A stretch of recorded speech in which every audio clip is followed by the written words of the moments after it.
How Todd Kohlhepps finally got caught. Haven't stabbed anyone yet, but I am keeping the dream alive, and when I do, it will be with a quality tool like this. Works excellent. Getting the neighbor to stand still while you chase him with it is hard enough without having an easy-to-use chainsaw. Someone looking through these reviews on Amazon could have misconstrued them as poor attempts at some really dark humor, but when investigators realized that they were linked to the wish list of user Todd Kohlhepps, the reviews immediately turned into grisly confessional fantasies.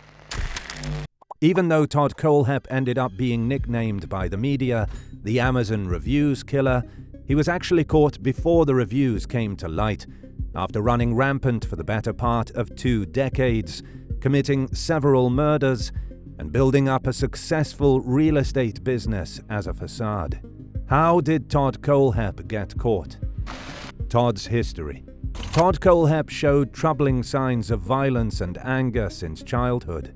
His parents separated when he was 2 years old, and he moved in with his mother and stepfather. At a young age, he would destroy other kids' projects in nursery school, and would later shoot a dog with a BB gun and kill a goldfish with bleach because he wanted a gerbil.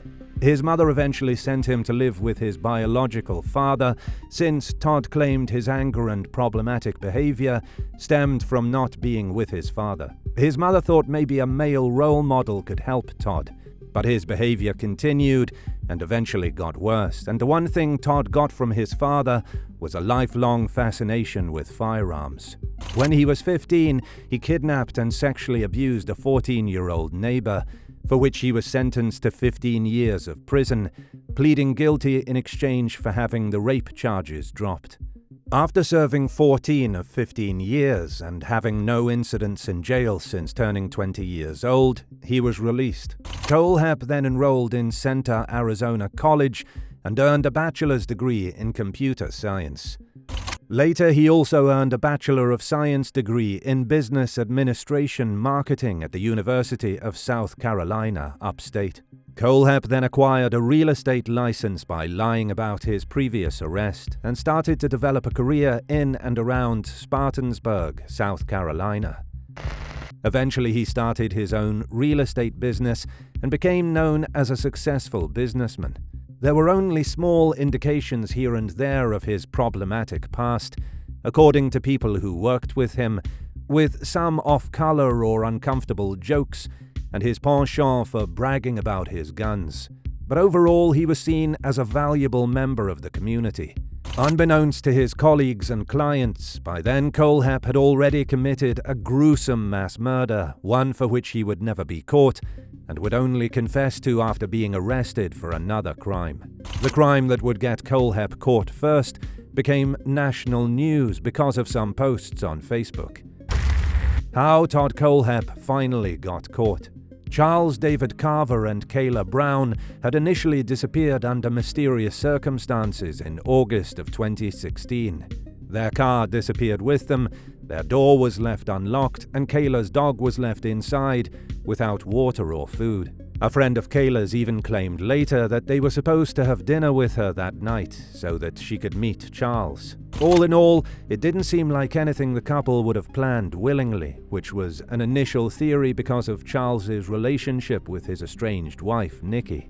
A day later, someone started posting through Carver's Facebook account. According to Carver's family, he wasn't an active Facebook user, but new posts under his account started appearing, claiming Kayla and him had gotten married and that the couple was okay and didn't want to have contact with their families.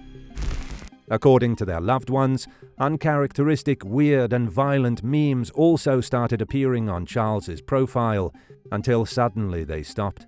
It would take the police several more weeks to catch a ping off of Kayla's cell phone, which would bring them to a nearly 100-acre property owned by a local realtor, Todd Kohlhepps.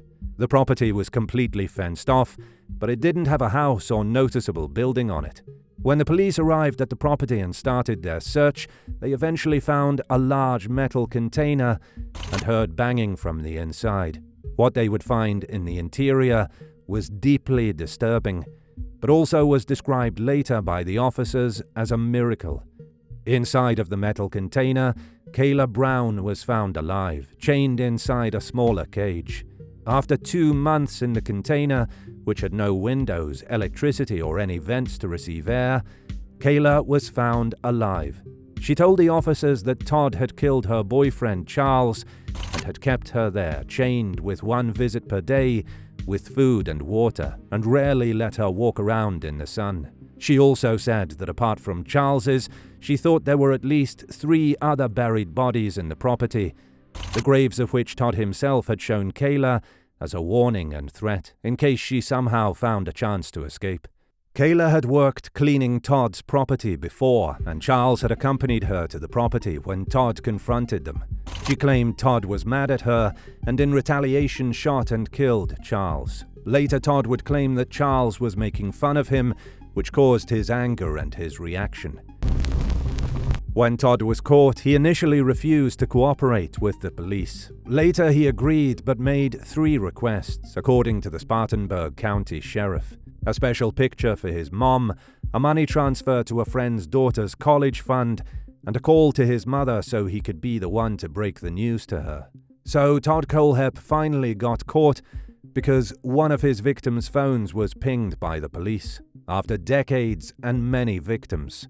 And once he was in custody, he confessed to more crimes, including an infamous South Carolina cold case. In 2003, 4 people were found shot dead at Superbike Motorsports in Chesney, SC, a town near where Todd Kohlhepps lived at the time. The case became national news, and the different inquiries that the police followed at the time proved fruitless. The families of the victims, including the owner's father who lost both his son and his wife, who was the accountant at the store, were left without closure. Although initially the police thought Todd might be lying about being responsible for the murders at Superbike Motorsports, he mentioned an accurate detail regarding the case that had never been publicly disclosed. He claimed to have shot each of the victims once in the head.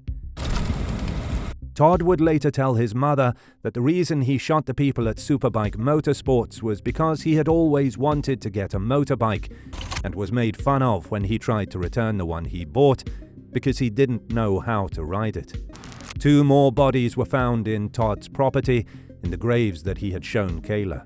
They belonged to Megan Late McCraw Coxey and Johnny Joe Coxey, a local married couple that had disappeared a year before.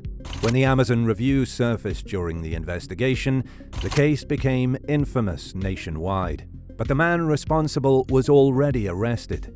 Though the victims can never get their family members back, they at least know that Todd Kohlhepps will do no more harm from behind bars.